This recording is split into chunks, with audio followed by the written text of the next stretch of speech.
Hello, everyone, and welcome back to English with Cheri. And Nick. Hi, everyone. Today, we have, I think, a super useful topic, right, Nick? Absolutely. It's one of the first things people want to do when they travel. Eat. Exactly. So today, we're talking all about restaurant conversations. We'll help you learn the essential phrases you need from walking in the door to paying the bill. And to make it fun, we're going to do a little role play. I'm going to be the hungry customer.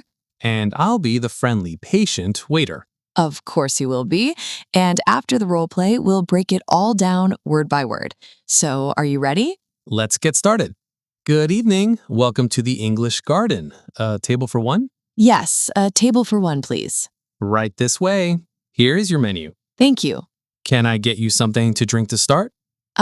Yes, I'll have a glass of water, please.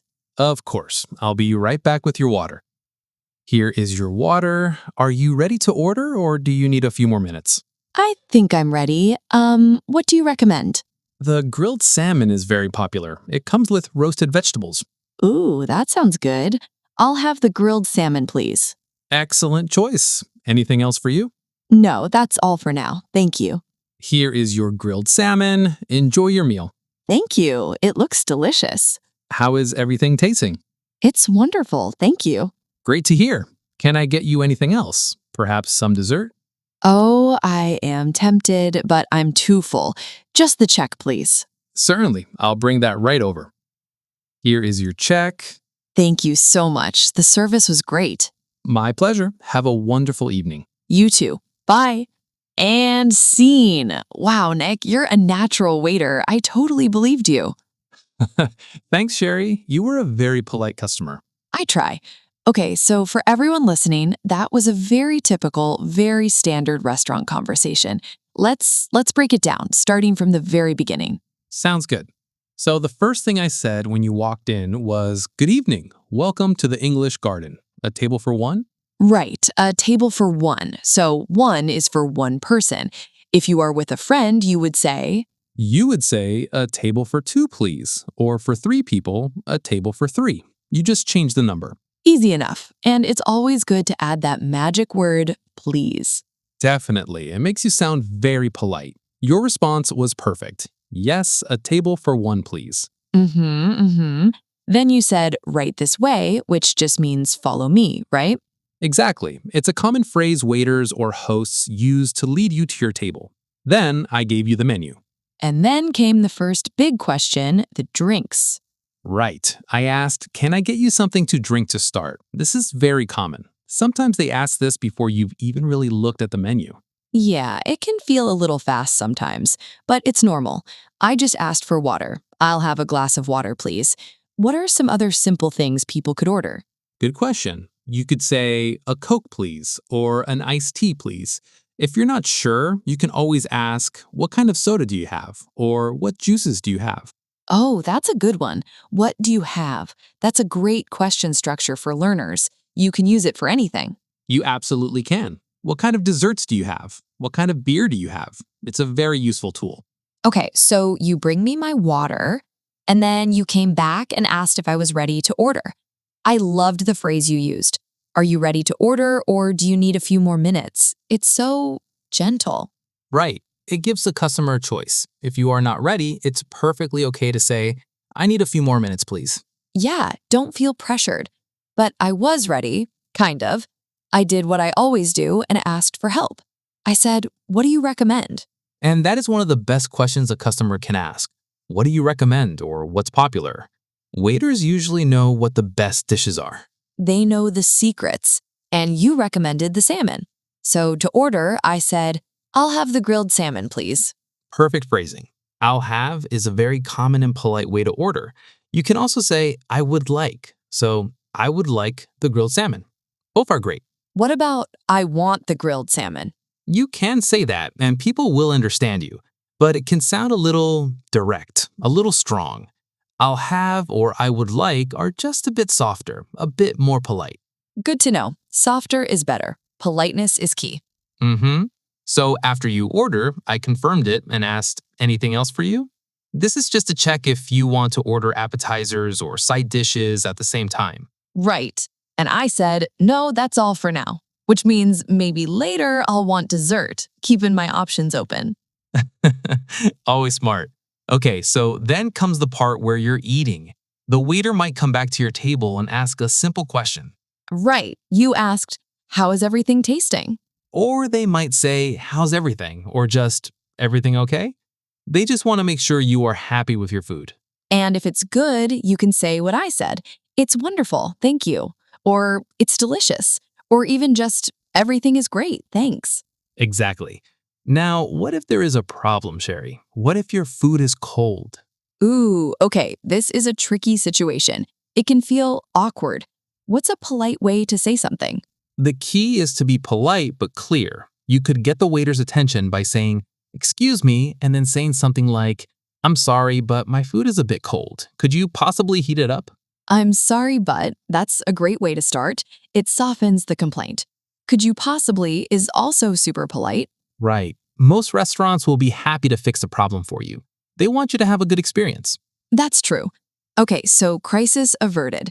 My salmon was delicious in the role play, so no problem there. Then you offered me dessert. I did, and you said you were too full, which is a very common feeling after a big meal. It is. And then the final step, the money part. I said, just the check, please. Perfect. The check, please, is the most common phrase in American English. You might also hear, can I have the bill, please? Especially in British English.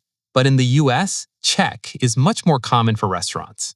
Check, please. Got it.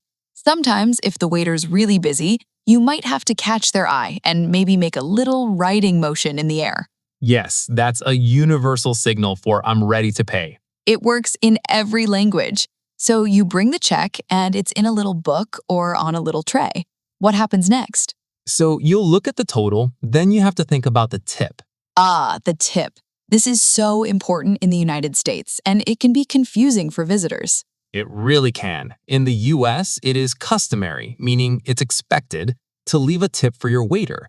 The standard amount is usually between 15 to 20% of the total bill. 15 to 20%. So if your bill is, say, $20, a 15% tip would be $3. So you'd pay $23 total. Exactly. Many restaurants will even print suggested tip amounts at the bottom of the check to help you with the math. That is helpful.